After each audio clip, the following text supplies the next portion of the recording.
안녕하세요. 원소를 소개하는 제니입니다.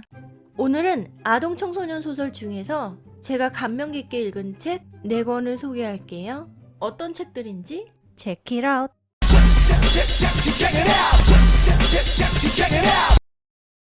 첫 번째 책은 2015년에 뉴베리 안어로 선정된 그래픽 노블이에요.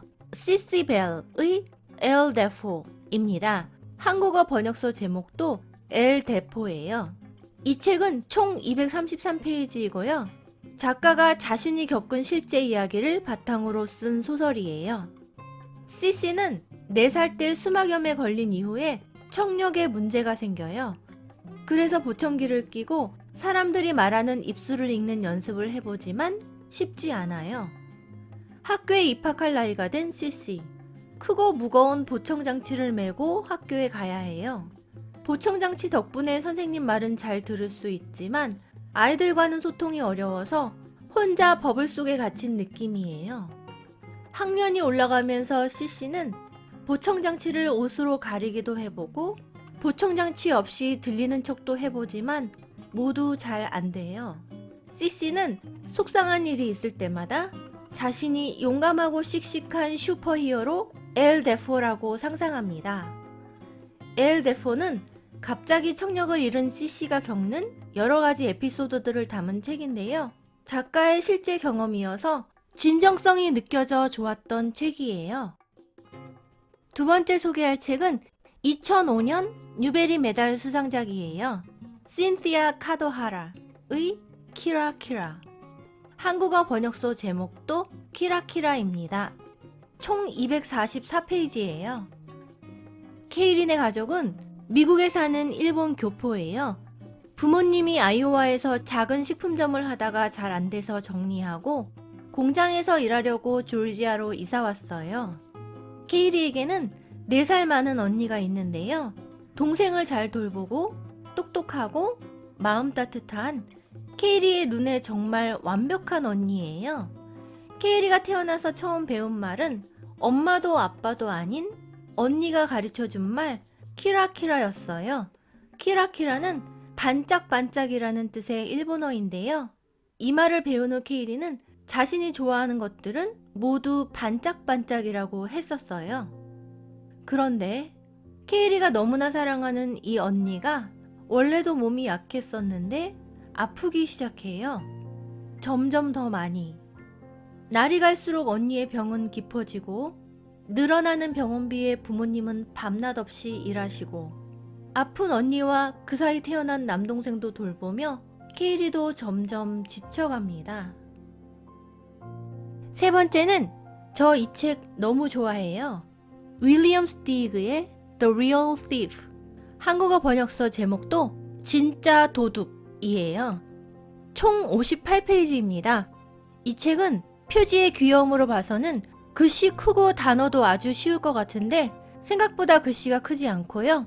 단어는 미국 초등학교 5학년 수준 정도 돼요. 내용은 너무 좋아요.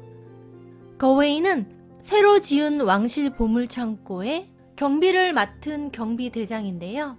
모든 국민들이 믿고 존경하는 명망 있는 오리예요. 표정에도 자부심이 가득하죠. 경비대장은 하고 싶은 일은 아니었지만 거웨인이 사랑하는 왕이 그를 특별히 신뢰해서 지목했기 때문에 맡았어요.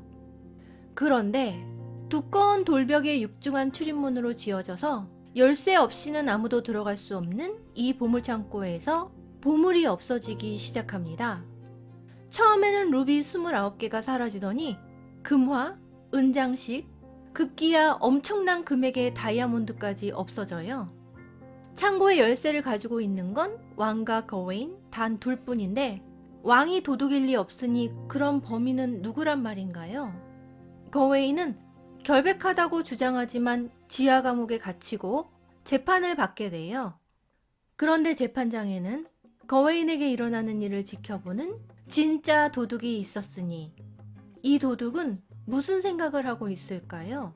물건은 왜 훔친 걸까요? 이 책은 생오리 잡는 이 어처구니 없는 일을 둘러싼 여러 캐릭터들의 감정을 잘 표현하고 있어요. 매우 현실적이고 교훈적인데 교훈을 주는 방식이 굉장히 세련된 것 같아요. 이 책 강추 강추! 다음 소개할 책은 1983년에 노벨문학상을 수상한 작가 윌리엄 골딩의 Lord of the Flies예요.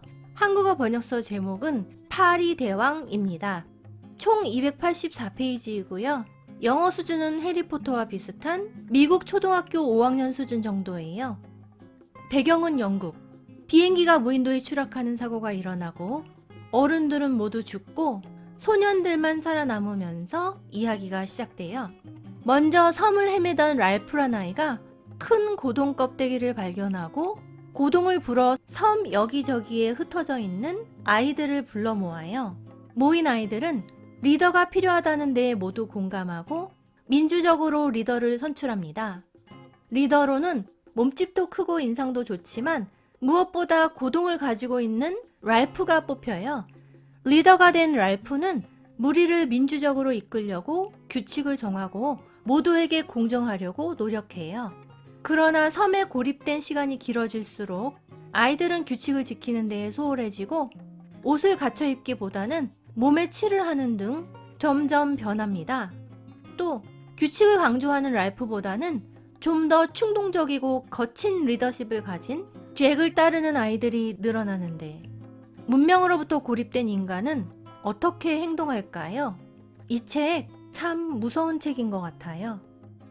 그럼 오늘도 읽고 싶은 책을 찾으셨기 바라며 다음 편에서 만나요.